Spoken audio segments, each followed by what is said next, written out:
Okay, so hi guys. We have this number sequence or number series na problem. So, and tinatanong kung ano yung next na number given this given the preceding numbers. So, first, by common sense, unang-una, hahanapin muna natin if may pattern ba siya or may common difference or may ratio.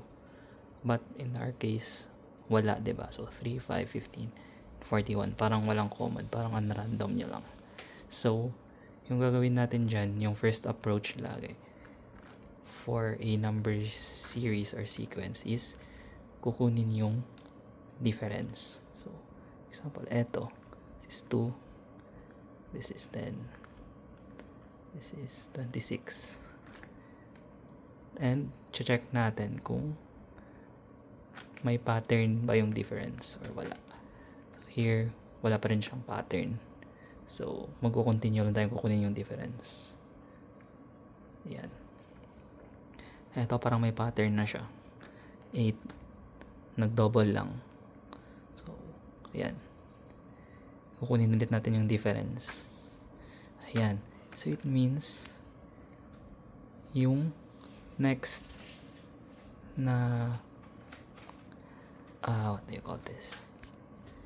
Yung next dapat na difference is 8 din, since 8 yung last na difference. So, dapat 8 din to. Then, 16 plus 8. So, this should be 24. So, yung difference dapat dito is 24. So, here, mag-add tayo. It should be 50. So, we got to our last na difference bago yung hinahanap na number. So, it means yung difference ng last number tsaka yung missing number is 50.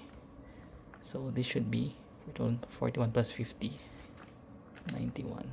Ayan.